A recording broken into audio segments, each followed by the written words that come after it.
O texto das Escrituras que a gente vai ler hoje é em 1 a Pedro, primeira carta de Pedro, capítulo 1, do versículo 1 até o versículo 5. Primeira carta de Pedro, capítulo 1, do verso 1 até o verso 5. Palavra de Deus.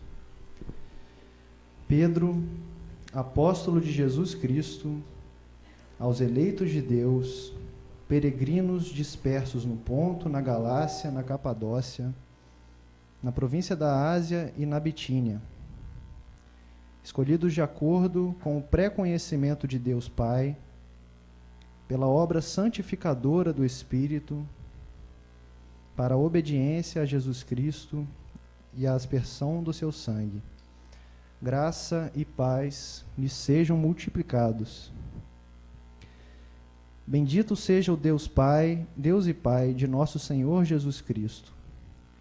Conforme a sua grande misericórdia, Ele nos regenerou para uma esperança viva, por meio da ressurreição de Jesus Cristo dentre os mortos, para uma herança que jamais poderá perecer, macular-se ou perder o seu valor. Herança guardada nos céus para vocês que, mediante a fé, são protegidos pelo poder de Deus até chegar à salvação, prestes a ser revelada no último tempo. Essa é a palavra de Deus.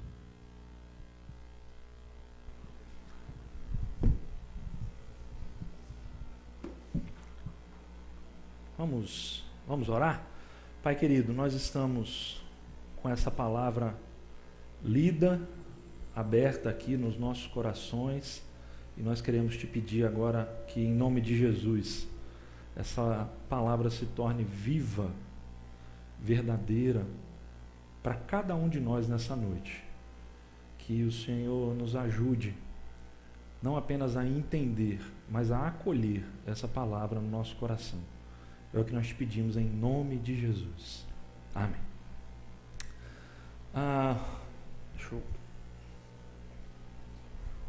Você pode tirar o retorno, viu, André? Por favor, pode tirar o retorno daqui, que aí facilita.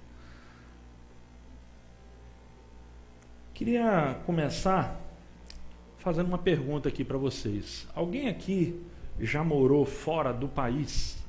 Alguém aqui já teve essa experiência de morar fora do Brasil? Tivemos aqui, né?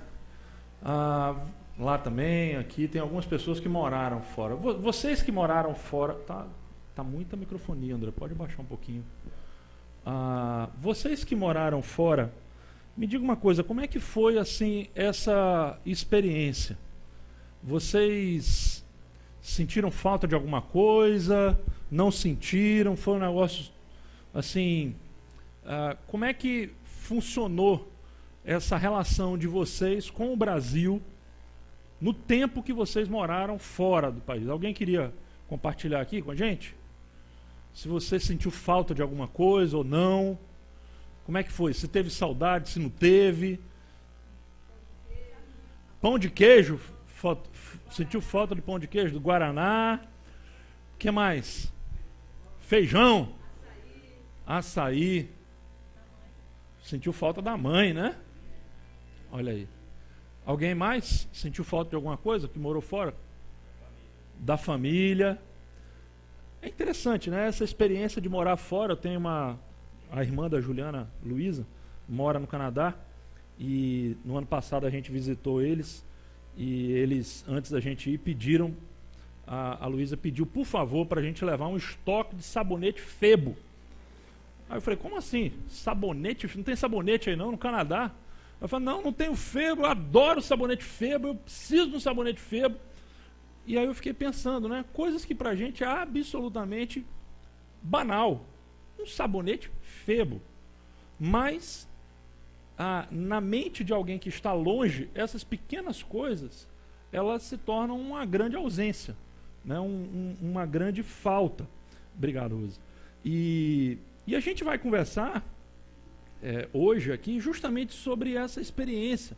Eu queria pegar um pouco essa experiência do estrangeiro, daquele que está fora da sua terra, Porque essa carta, gente, a carta de Pedro, começa justamente falando sobre isso. Ela diz assim, olha, Pedro, apóstolo de Jesus Cristo, aos eleitos de Deus, peregrinos dispersos. Veja que ele usa essa expressão, né? Aos eleitos de Deus, peregrinos dispersos, ou peregrinos da dispersão. Existe todo um pano de fundo que é importante que a gente entenda quando se fala na Bíblia essa palavrinha, dispersos ou dispersão. Porque o povo judeu, ao longo dos séculos, experimentou a dispersão. Você sabe que é muito recente, apenas agora em 1948, é que foi recriado o Estado de Israel e que o povo judeu passou, ou voltou, vamos dizer assim, para aquela terra que hoje se chama o Estado físico de Israel. Durante séculos e séculos, esse povo existiu como povo, mantendo a sua própria identidade, mas na dispersão. E é interessante que eu fico imaginando como é que seria nós, como brasileiros, se a gente, de uma hora para outra, a gente não tivesse mais um território. A gente não tivesse território. Então, acabou o território brasileiro, não existe mais. E nós, então, vamos ter que existir brasileiros sem o Brasil. Será quanto tempo que nós manteríamos a nossa identidade brasileira sem uma terra, espalhados pelo mundo? É interessante a gente pensar, né? Parece que mesmo tendo a terra já é difícil a gente manter a nossa identidade, imagina sem a terra.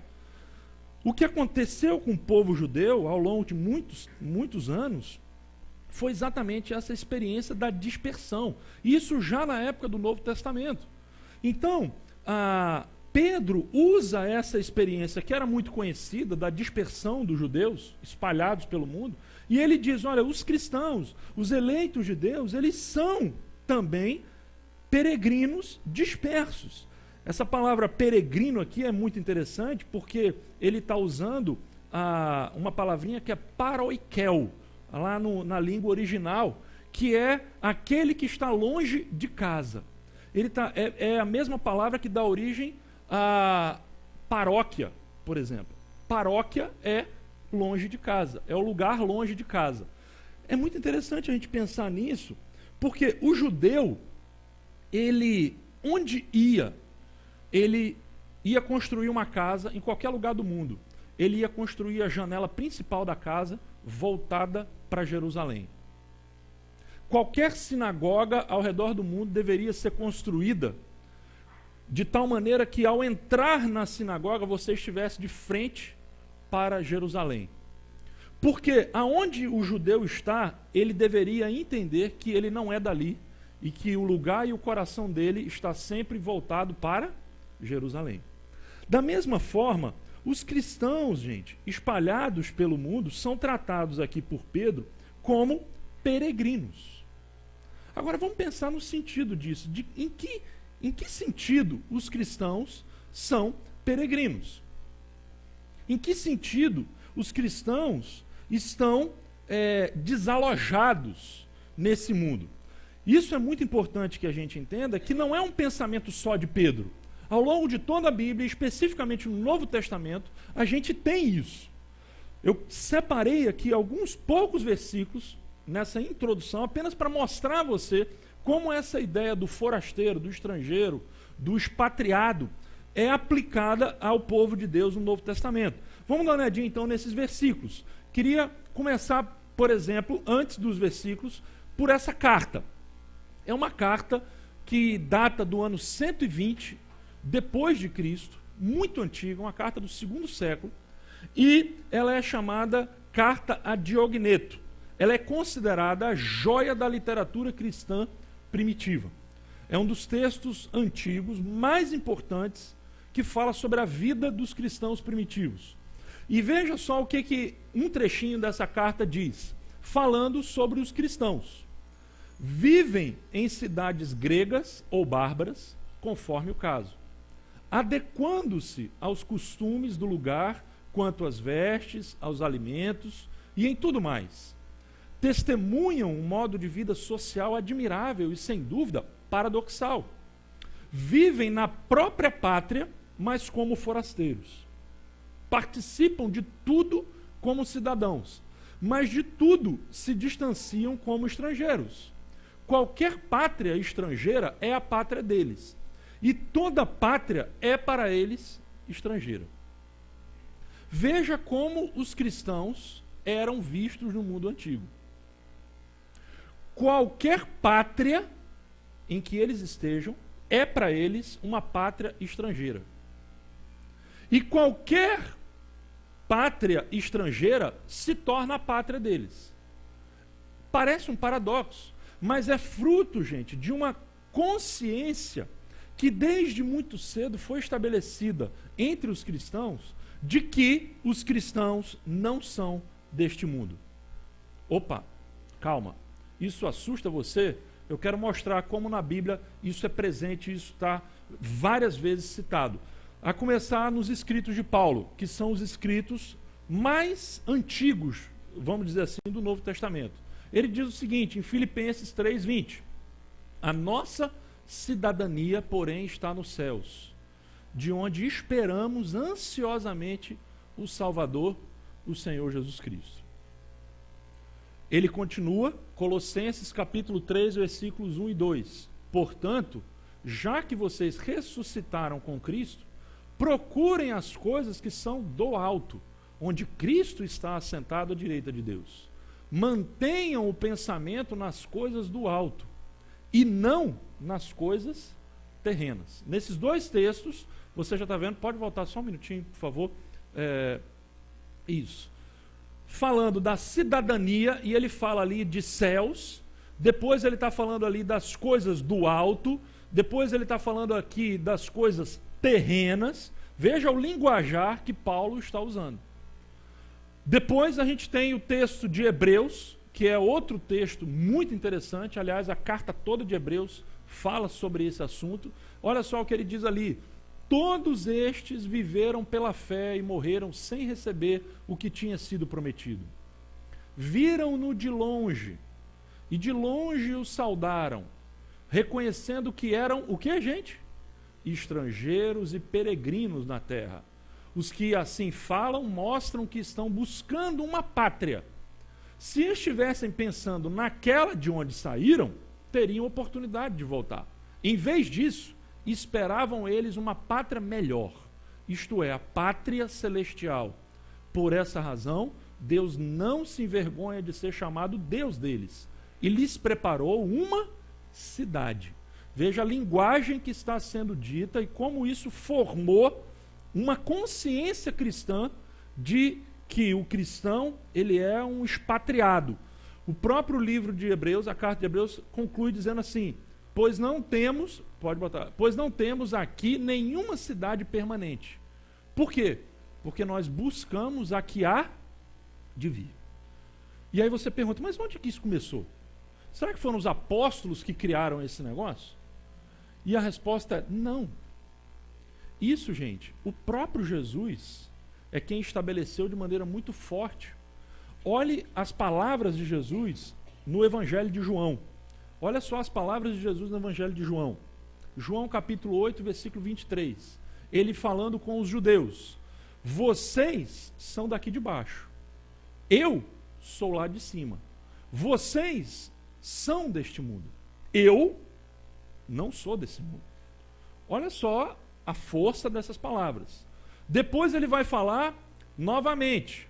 Eu vim do Pai e entrei no mundo. Agora deixo o mundo e volto para o Pai. Você está percebendo que Jesus, ele é o quê? Um estrangeiro. Ele é um expatriado. Enquanto esteve aqui, ele esteve como expatriado, como estrangeiro. E ele disse que não apenas ele não era desse mundo, mas o seu reino também não era desse mundo. Olha o que ele falou em João 18, 36. Disse Jesus, o meu reino não é desse mundo. Não apenas Jesus mas também os seus discípulos. Porque olha o que ele disse em seguida. Vamos lá, vamos no texto de João também. Veja como isso é presente no Novo Testamento. Se o mundo os odeia, tenham em mente que antes me odiou também. Se vocês pertencessem ao mundo, o mundo, os amaria como se fossem dele. Todavia, vocês não são do mundo, mas eu os escolhi tirando-os do mundo. Por isso o mundo os odeia. E mais à frente ele vai dizer: dê-lhes a tua palavra e o mundo os odiou, pois eles não são do mundo, como eu também não sou. Não rogo que os tires do mundo, mas que os protejas do maligno. Eles não são do mundo, como também eu não sou. Talvez você já esteja aí coçando a cabeça e falando: peraí, gente, eu não sabia que eu era ET. Não sabia que eu era um ET. Não sou desse mundo. Como assim não sou desse mundo? Em que sentido nós somos estrangeiros? Em que sentido nós não somos daqui? Em que sentido nós estamos de passagem? Nós somos peregrinos, estrangeiros, forasteiros. Em que sentido a gente está numa terra estranha? Qual é o sentido bíblico disso? Eu queria tratar especificamente dessa questão hoje e começar fazendo uma distinção, gente, que você vai ver aqui, que nós não estamos falando, não se trata de uma distinção entre o espiritual e o material. Não se trata disso. Não é quando a gente faz a distinção entre o terreno e o celestial, não estamos fazendo uma distinção entre o que é matéria e o que é espírito. Porque é muito comum, a gente vive num país com uma forte tradição kardecista, e que tem com certeza muitas coisas interessantes e principalmente o engajamento que se tem nessa tradição com obras de caridade. Isso tudo é maravilhoso. Mas veja só, o entendimento, por exemplo, você já ouviu falar daquele filme, daquele livro, né? O Nosso Lar. É muito comum numa linguagem kardecista se falar que nós estamos aqui de passagem e que na verdade nós estamos indo para o nosso verdadeiro lar, e que o entendimento por trás disso é que esse lar, na verdade, é o lugar onde finalmente o espírito se liberta da sua prisão, que é o corpo. Então, na verdade, falar de céu, ou falar do nosso lar definitivo, ou falar do lugar onde nós realmente estaremos em casa, é falar de um lugar onde a nossa alma estará. Um lugar onde a gente se liberta da prisão desse mundo, da matéria. É o entendimento de que a matéria é essencialmente má e o espírito é essencialmente bom. E você precisa então libertar o espírito da matéria. Esse é um entendimento muito comum no nosso meio. Mas eu queria dizer para vocês que quando o Novo Testamento fala que nós somos peregrinos, estrangeiros, quando Jesus diz: eu não sou desse mundo, ele não está fazendo uma distinção entre o espírito e a matéria. Ele não está querendo dizer que a trajetória é a trajetória de libertação da alma, para que a gente então se torne um espírito puro. Não é isso que ele está dizendo aqui, quando fala de estar fora de casa, como estrangeiro. Existe algo mais. E Pedro, gente, nesse texto que o Daniel leu no início, tem uma resposta para a gente. Eu queria então voltar a esse texto de Pedro, especialmente aí no versículo 3, para a gente começar, e ler o seguinte. Falando de Deus, ele está aí falando que bendito seja o Deus e Pai do nosso Filho Jesus Cristo.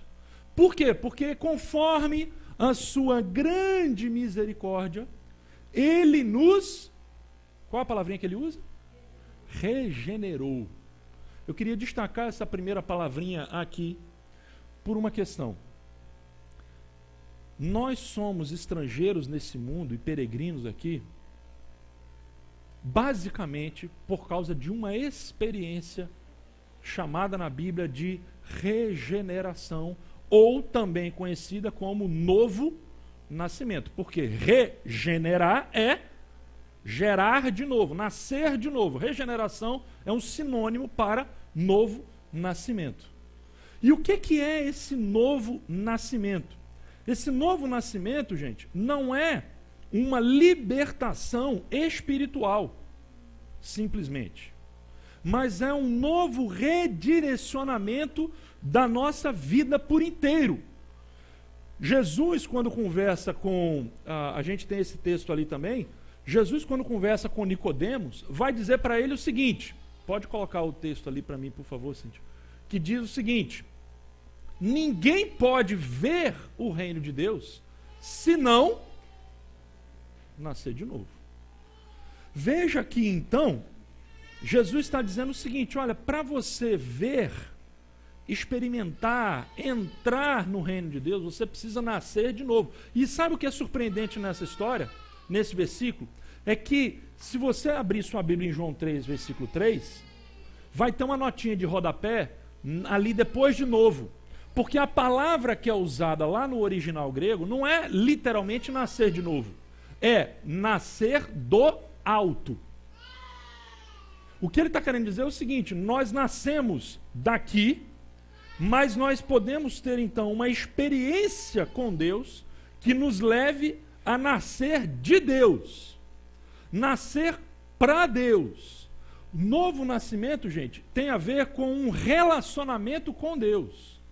Você já viu em novela quando o camarada tem uma briga muito séria e aí aquela moça é traída pelo marido e aí ela chega na cara dele, bota o dedo assim e fala: olha, quero dizer uma coisa para você. Você morreu para mim. O que ela quis dizer com isso? O cara está vivo ali, não está? Mas quando ela fala, você morreu para mim, ela está querendo dizer o quê? Que a partir daquele momento não existe mais o quê? Relacionamento. Acabou. O relacionamento está rompido.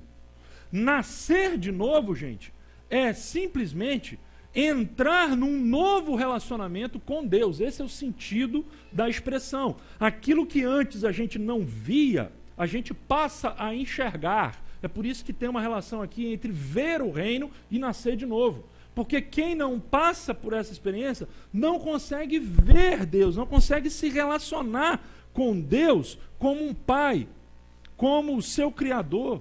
Há uma dificuldade, uma impossibilidade. E o que o texto de Pedro está dizendo, gente, é o seguinte: que Deus, o Pai de nosso Senhor Jesus Cristo, conforme a sua grande misericórdia, não foi porque a gente merecia. O que ele fez com a gente? Ele nos regenerou. Ele nos gestou e ele nos deu uma vida nova. Ele entrou com a gente num relacionamento novo. E veja o que ele diz ali: ele nos regenerou para uma esperança viva. Ele poderia falar para a esperança, mas ele faz questão de usar a palavrinha viva.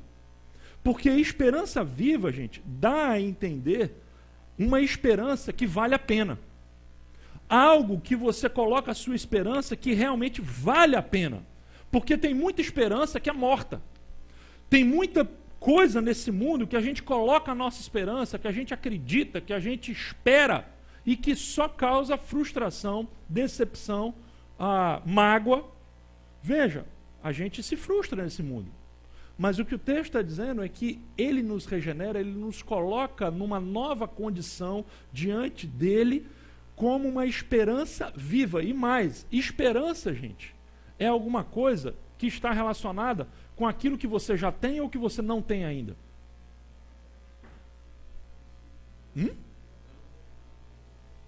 Você percebe que quando se fala de esperança, se está falando de alguma coisa que ainda está para se completar. Você concorda comigo? Ela não se completou ainda. Ela é uma esperança. Agora, mais do que isso, é uma esperança que vem por meio, é baseada, ela surge através de quê? Da ressurreição de Jesus Cristo. E aí, gente, a ressurreição é a base da esperança. Por que isso? eu quero voltar à questão do contraste entre o espírito e a matéria, para mostrar a vocês que nós somos peregrinos e estrangeiros desse mundo, não simplesmente porque nós esperamos a libertação da nossa alma. Nós esperamos a ressurreição do nosso corpo. Se não houvesse ressurreição de Jesus Cristo, gente, se houvesse ali uma ressurreição espiritual, uma ressurreição da influência, mais ou menos como o discurso de político, né? Fulaninho morreu, mas está vivo nos nossos corações. Será que é assim que Jesus ressuscitou? Não! Quando o Novo Testamento fala de ressurreição de Cristo, ele fala da ressurreição física de Jesus Cristo. E aí tem uma citação muito interessante que vai nos ajudar a entender essa questão do forasteiro também, quando o N.T. Wright, citado pelo Tim Keller lá na Fé na Era do Ceticismo, diz o seguinte, olha só, a mensagem da ressurreição de Cristo é essa: este mundo importa. As injustiças e dores do mundo atual devem ser agora abordadas com a notícia de que a cura, a justiça e o amor venceram. Se a Páscoa significa que Jesus só ressuscitou no sentido espiritual, trata-se apenas de mim e de buscar uma nova dimensão em minha vida espiritual. Mas, veja o que ele diz, ele continua a citação, mas, se Jesus Cristo realmente ressuscitou dos mortos, o cristianismo se torna boa nova para o mundo inteiro. Uma boa nova que aquece os nossos corações, precisamente porque não diz respeito tão somente a aquecer corações. A Páscoa significa que em um mundo onde a injustiça, a violência e a degradação são endêmicas, e ele continua, Deus não está preparado para tolerar tais coisas, e que lutaremos e planejaremos com toda a energia de Deus para implantar a vitória de Jesus sobre isso tudo. Suprima a Páscoa, e provavelmente Karl Marx estará certo ao acusar o cristianismo de ignorar os problemas do mundo material. Suprima a Páscoa, e Freud provavelmente estará certo em dizer que o cristianismo é a satisfação de um desejo. Suprima a Páscoa, e Nietzsche provavelmente estará certo em dizer que o cristianismo era para fracos. Porque, gente, se você tira a ressurreição real de Cristo, você transforma a questão da fé cristã em algo puramente subjetivo. É algo para você se sentir bem. É um caminho de espiritualidade apenas.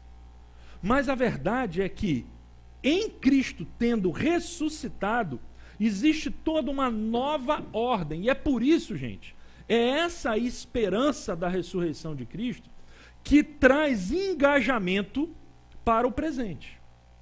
Isso é muito importante porque alguns talvez ainda estejam meio desconfiados dessa série. Ah, vamos falar esse negócio de céu, vou morar no céu. Será que isso tudo não é um escapismo? Será que isso tudo não é uma forma de fugir da realidade? A gente tem tantos problemas para enfrentar nesse mundo. Como é que nós vamos ficar falando desse negócio de céu? Isso aí é coisa de quem não está engajado, de quem não está comprometido. Isso aí é uma coisa de quem está fugindo das responsabilidades que esse mundo apresenta para a gente, do sofrimento. Esse negócio de ficar falando do céu parece coisa do Karl Marx, né? E é o que ele está dizendo ali. O que o Karl Marx dizia? Tinha uma classe que estava apanhando, e aí ele entendia o seguinte, olha, a religião é muito útil para os poderosos. Por quê? Porque através da religião ele pode acalmar o pessoal oprimido, dizendo assim para eles, não, rapaz, trabalha duro, porque no céu você vai ter a sua recompensa. Continua aí sofrendo, você não tem que se engajar com nada nesse mundo. Sua recompensa está no céu. Não tem problema não, trabalha de graça para mim, eu te dou uma mixaria, porque o seu tesouro está no céu. E muita gente, a partir daí, reage veementemente contra qualquer tipo de explanação sobre o mundo por vir, sobre céu, porque acha que isso é um discurso escapista. Mas veja que a ressurreição corporal de Cristo nos dá uma luz de que Deus está interessado, sim, na restauração desse mundo. Que céu, gente, não é simplesmente um lugar onde nós vamos para ficar nas nossas almas lá, viajando, vagando, entendeu? Que céu é muito mais real do que a gente pode imaginar. Que céu não é lugar de alma penada. Porque a Bíblia fala de novos céus e de nova terra. A nossa esperança, gente, não tem a ver com simplesmente a libertação do espírito. Olha o que o C.S. Lewis diz sobre isso, de forma magistral. Como ele responderia a esses que falam que falar de céu, falar do mundo por vir é escapismo. Olha o que o C.S. Lewis diz. A esperança é uma das virtudes teológicas. Isso quer dizer que, ao contrário do que o homem moderno pensa, o anseio contínuo pelo mundo eterno não é uma forma de escapismo ou de autoilusão, mas uma das coisas que se espera do cristão. Não significa que se deve deixar o mundo presente tal como está. E ele continua dizendo, se você estudar a história, verá que os cristãos que mais trabalharam por este mundo eram exatamente os que mais pensavam no outro mundo. Os apóstolos que desencadearam a conversão do Império Romano, os grandes homens que erigiram a Idade Média, os protestantes ingleses que aboliram o tráfico de escravos, e ele continua dizendo, todos esses deixaram sua marca sobre a terra precisamente porque suas mentes estavam ocupadas com o quê? Com o paraíso. Foi quando os cristãos deixaram de pensar no outro mundo que se tornaram tão incompetentes neste aqui. Se você aspirar ao céu, ganhará a terra de lambuja. Se aspirar à terra, perderá ambos. Será que a gente pode concordar com o que C.S. Lewis está dizendo?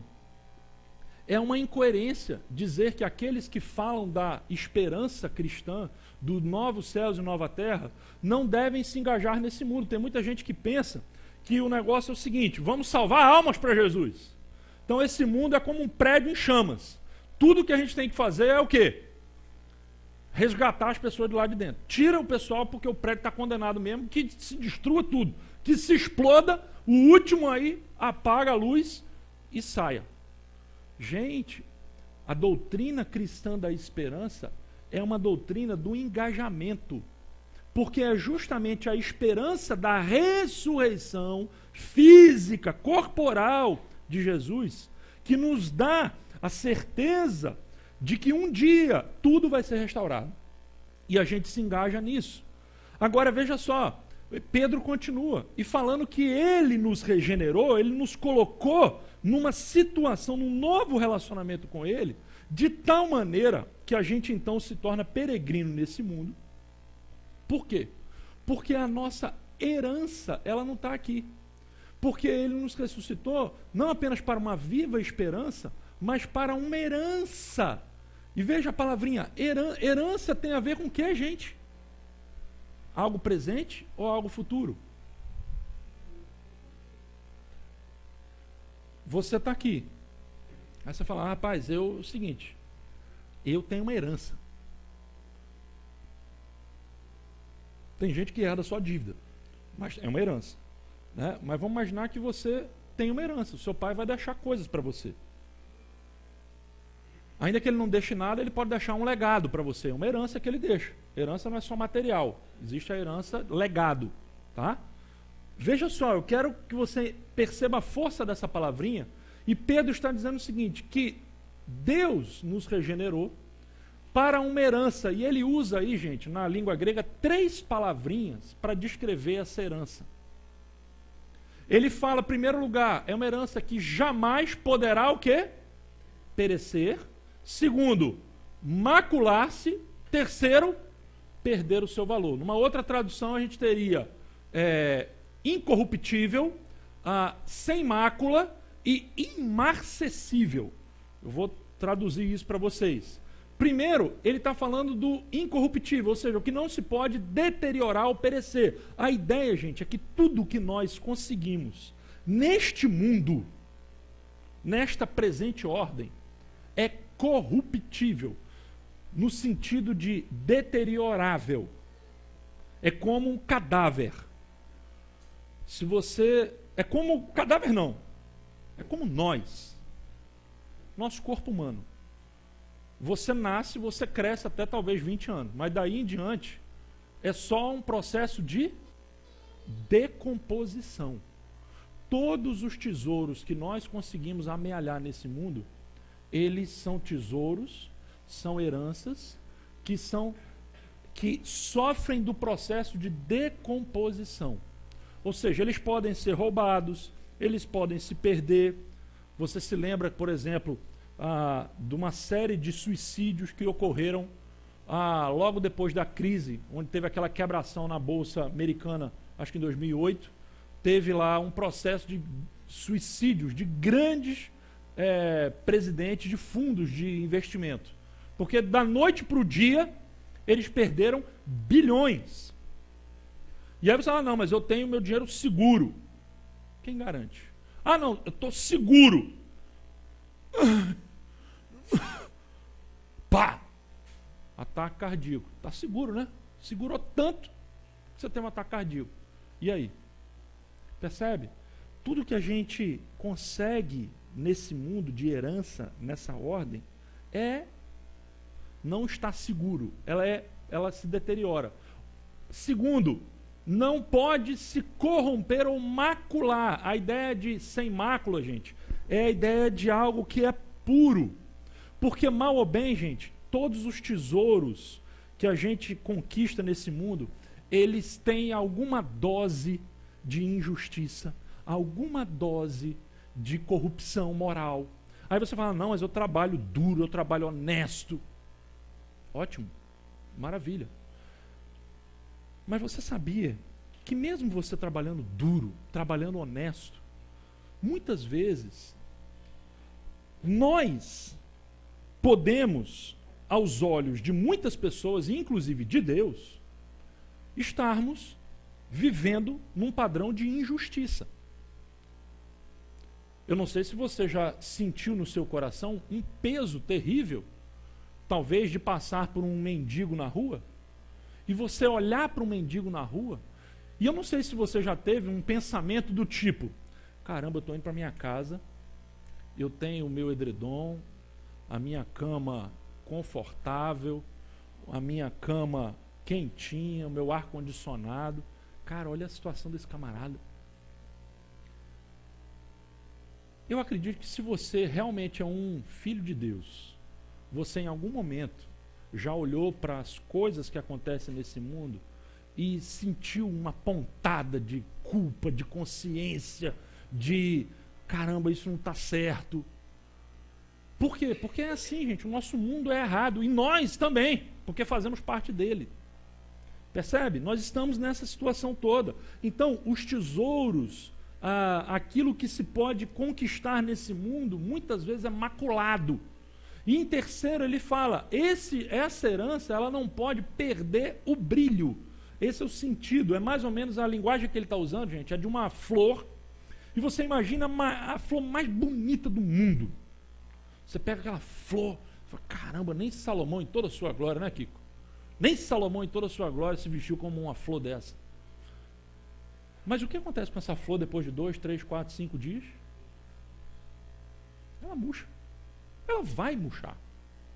O que ele está dizendo é o seguinte, nesse mundo, as riquezas, as coisas que nós conseguimos nesse mundo, elas nos deixam com essa sensação, caramba, isso é maneiro, mas elas não duram. Elas se deterioram e logo elas vão produzir um enfado. Você compra um computador e você fica maravilhado, caramba, finalmente eu consegui comprar esse computador. E daqui a 2, 3 anos, talvez até menos, você vai olhar para ele e a flor está, ó, murchando. E aí surge uma flor nova. Aí você fala, caramba, eu quero aquela flor, não quero mais essa flor. Por quê? Porque os tesouros desse mundo, gente, eles perdem o brilho. Gente, o que Pedro está dizendo é que existe uma herança. A verdadeira herança do cristão, ela não pode perecer, ela não pode se perder, ela não pode se estragar, ela não pode ser maculada, nada pode tirar dela o brilho que ela tem. Ela permanece. Então, gente, baseado nisso, a gente começa a pensar, onde está a nossa riqueza?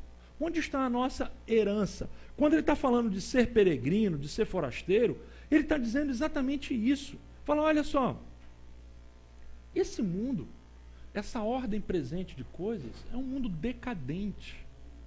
E não há nada efetivamente aqui que pode oferecer esperança verdadeira, duradoura, a esperança viva.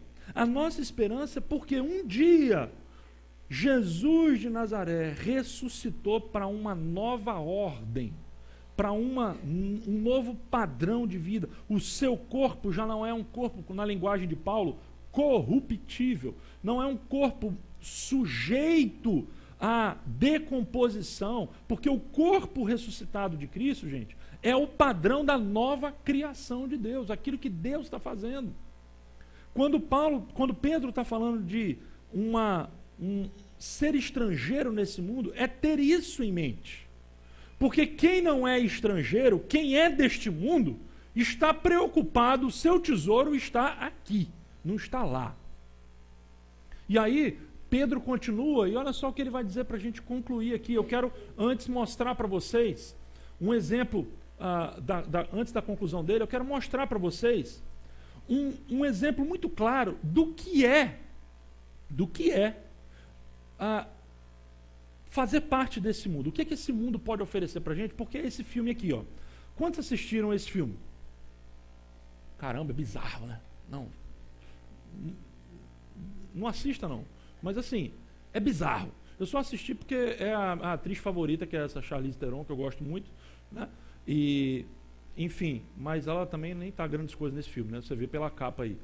Agora, veja só.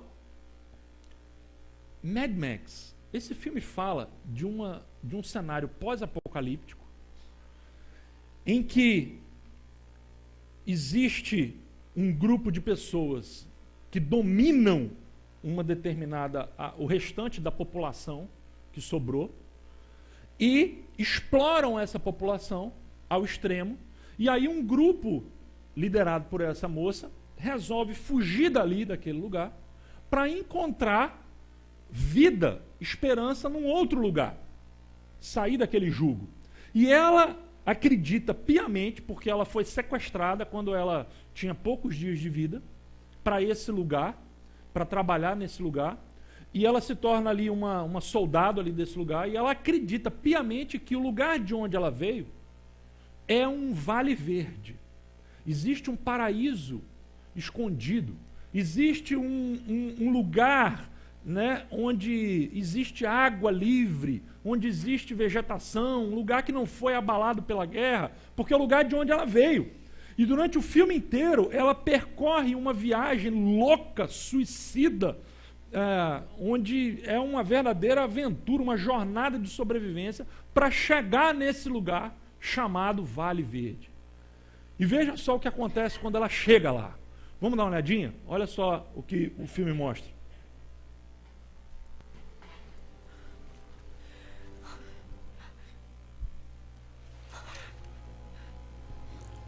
Tem algo nos olhos. Deve ser mesmo a filha de Jabás.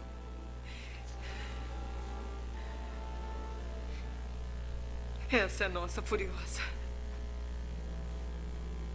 Quanto tempo faz? 7.000 dias. Além daqueles que não me lembro. Furiosa. O que houve com sua mãe? Ela morreu. No 3º dia.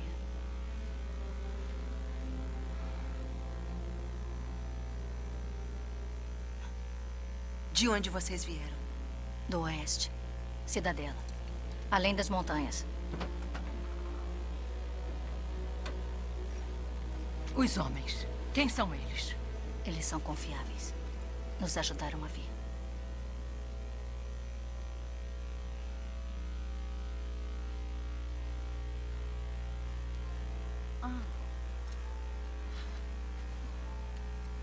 Onde encontrou tais criaturas? Tão macias. Essa aqui tem todos os dentes.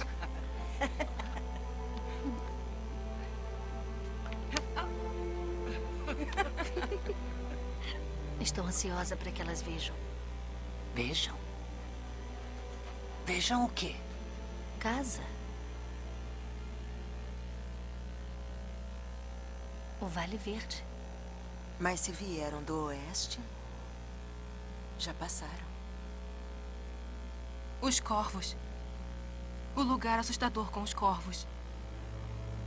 O solo. Tivemos que sair. Não tínhamos água. A água era nojenta. Estava envenenada. Estava E aí podre. os corvos vieram. Não conseguíamos cultivar nada. Onde estão as outras? Que outros? As várias mães. Somos as únicas que restaram.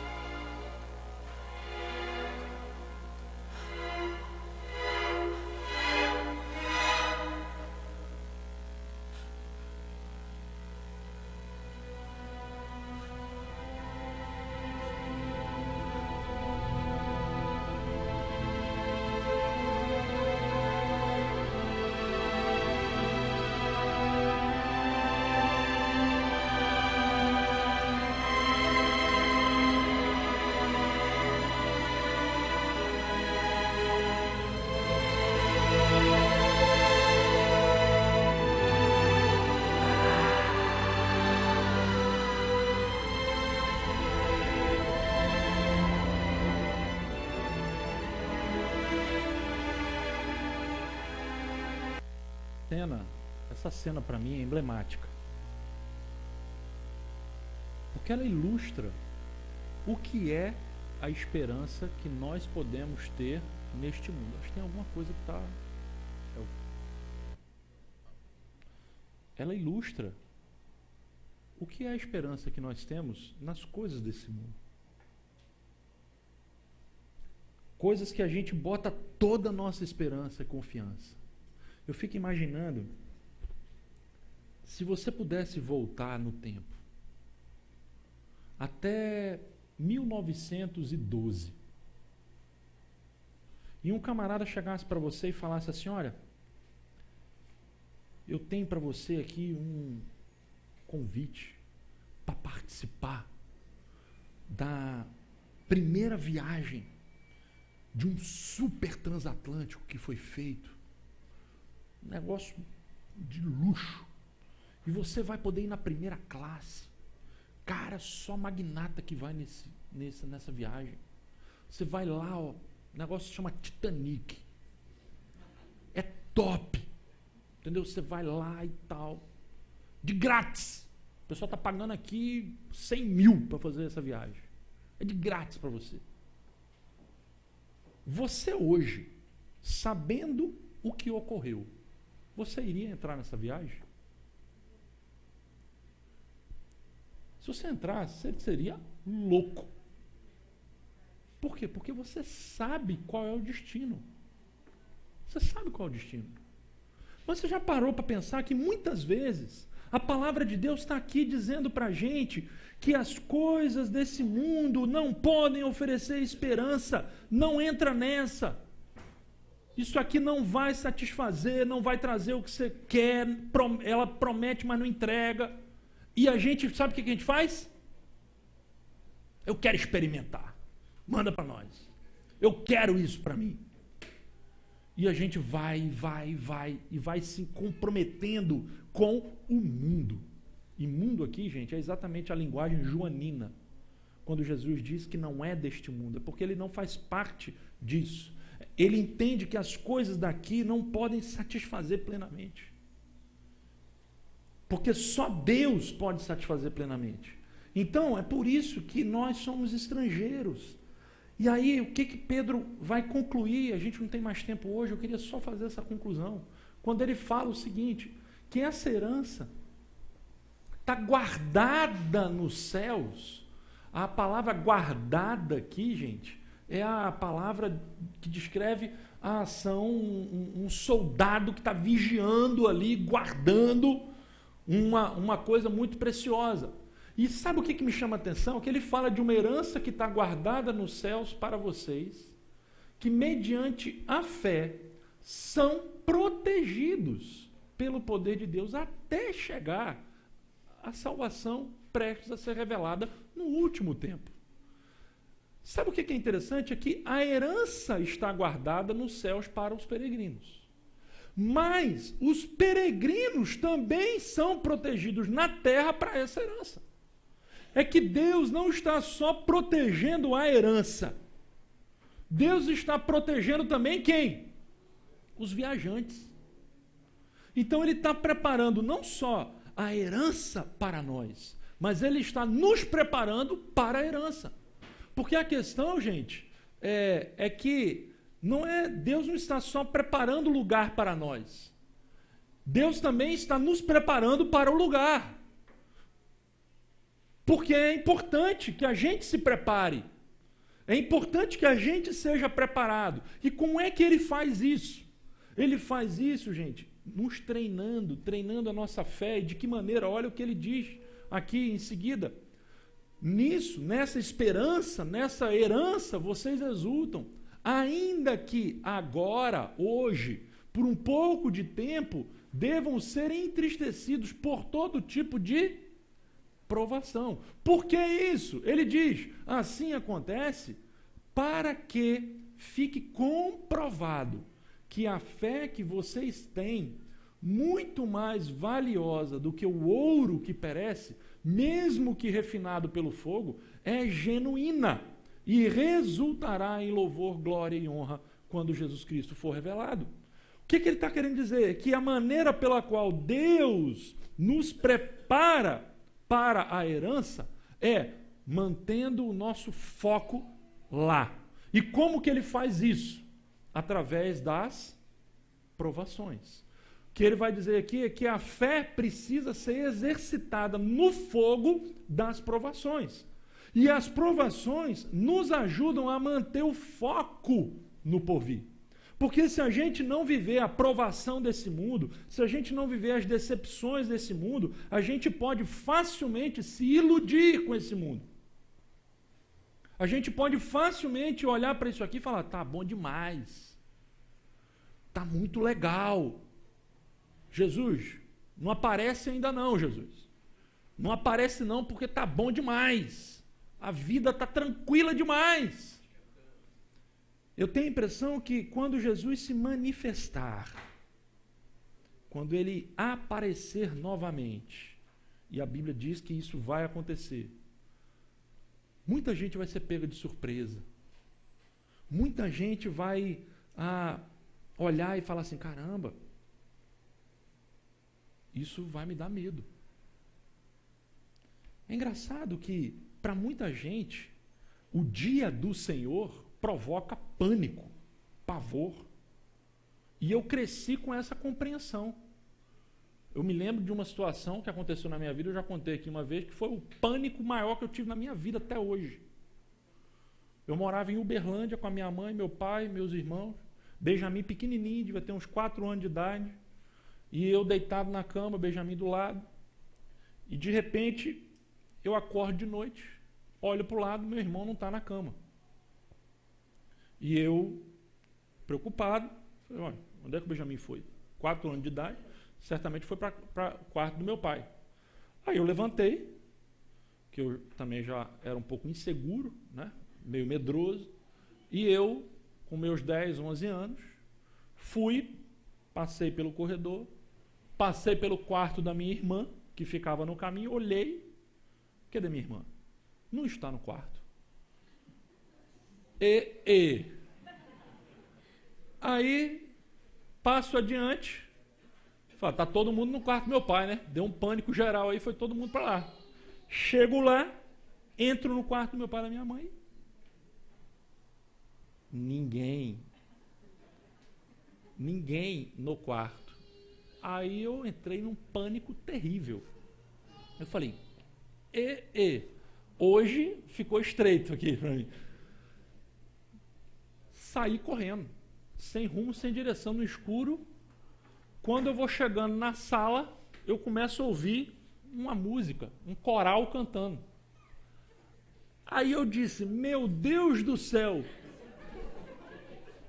são os anjos que estão cantando, está tendo um arrebatamento aqui. Eu fiquei para trás e eu saí na disparada, falando, pelo menos no vácuo eu vou subir. Me esqueci, não é aquele esqueceram de mim. Fui na disparada, meu camarada. Quando eu chego lá na sala, na varanda, tá lá, meu pai, minha mãe, meu irmão e a Cláudia. Era o que estava acontecendo? O coral da igreja resolveu fazer uma serenata para o meu pai. Estava ali na frente de casa, meu pai, minha mãe e o Benjamin na varanda, ali ouvindo a serenata do coral. Quando eu olho aquilo ali, gente, me deu um suspiro. Escapei. Né? Escapei do julgamento. Mas veja, de onde vem esse pânico que nós temos em relação ao dia do Senhor? Porque a palavra de Deus diz que os cristãos, eles amam esse dia. Eles devem amar. E todos os cristãos, quando eles acabavam a sua reunião, a última coisa que eles faziam, sabe o que é? Eles acabavam dizendo, Maranata, vem, Senhor Jesus. Agora, sabe por quê, gente? Porque esses cristãos aqui, como você vai ver ao longo da série, eram cristãos perseguidos. Eram cristãos que muitas vezes tinham as suas casas confiscadas, que perdiam o seu trabalho, que tinham os seus filhos, as suas filhas estupradas, que tinham, muitas vezes, eram mortos, difamados, tinham que sair da cidade, eram expulsos da sua cidade. E quando esses caras se reuniam, eles então tinham uma esperança. A esperança deles era o quê? Maranata, Senhor, vem para acabar com essa injustiça. A nossa esperança é o Senhor. O problema é que a gente vive bem demais. E quanto melhor a gente vive, mais medo a gente tem desse dia. Porque mais culpa a gente sente. Porque talvez menos engajado a gente esteja para que esse dia aconteça logo. E a Bíblia diz que uma das formas pelas quais esse dia acontece, Pedro é quem diz isso, é quando a gente apressa esse dia fazendo o quê? Anunciando o Evangelho. Você percebe? Existe toda uma responsabilidade que cai sobre nós em relação a esse dia. A primeira delas é mudar a compreensão de medo para o amor a esse dia.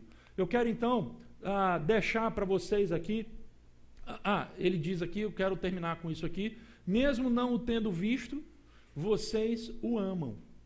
E apesar de não o verem agora, creem nele e exultam com alegria indizível e gloriosa, pois vocês estão alcançando o alvo da sua fé, que é a salvação das suas almas. Quero terminar com essa última frase do William Barclay, um comentarista, e ele falando sobre Pedro, ele diz o seguinte: o cristão vê todas as coisas à luz da eternidade, considera a vida como uma viagem para Deus. É isto o que decide o valor e a importância que atribui a cada coisa. É isso o que decide sua conduta. Esta é a pedra de toque e a dinâmica de sua vida. Então eu quero deixar esse desafio para vocês, para cada um de nós, para a gente reorientar a nossa vida a partir disso, gente, a partir desta esperança, para a gente entender que dessa maneira como nós falamos, nós não pertencemos mais a isso aqui. Embora a gente viva aqui, embora a gente se vista como esse mundo se veste, embora a gente fale português, embora a gente goste de feijoada, de churrasco, de feijão preto, de Guaraná Antártica, embora a gente goste de tudo isso, a gente se sinta bem com tudo isso, a gente precisa entender que nós precisamos aspirar a uma pátria superior a isso. E aí sabe o que é legal e o que é muito interessante? Não sei se você já teve a experiência, a oportunidade de estar num lugar onde você tem cristãos de várias nacionalidades. E aí você está num lugar onde você tem um cristão que é da África, um que é do Japão, um que é dos Estados Unidos, outro que é argentino, e olha que tem argentino também lá.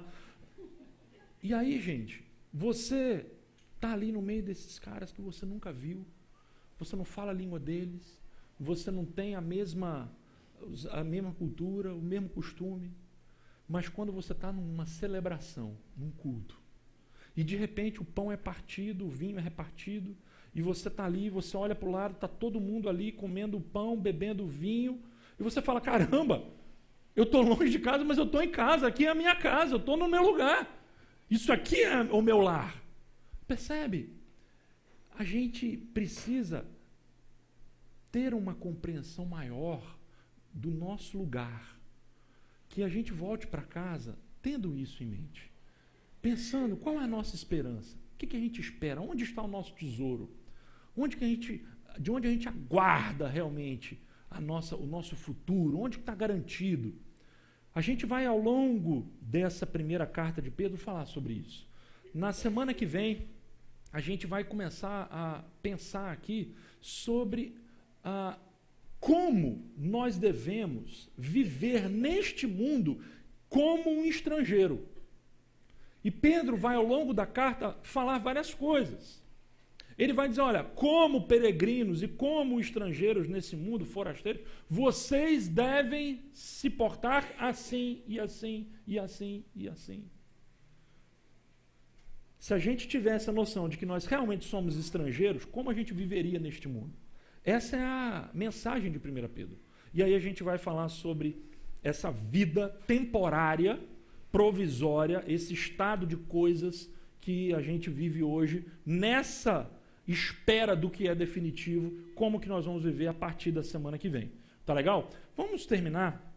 Queria fazer uma oração para a gente concluir hoje, e logo depois a gente vai cantar uma música. É um hino antigo, o pessoal da música pode até vir aqui já. A gente vai estar cantando esse hino que fala justamente sobre o céu. E eu quero desafiar vocês a cantarem sem medo. Não tenha medo de falar do céu, não ache que isso é um escapismo, não ache que isso é um desvio de doutrina, porque você tem que se preocupar com as coisas aqui, tem tanto sofrimento no mundo, como é que você está preocupado com o céu? O cristão ama a volta do Senhor. E nós não podemos perder isso de vista em momento algum. Vamos orar?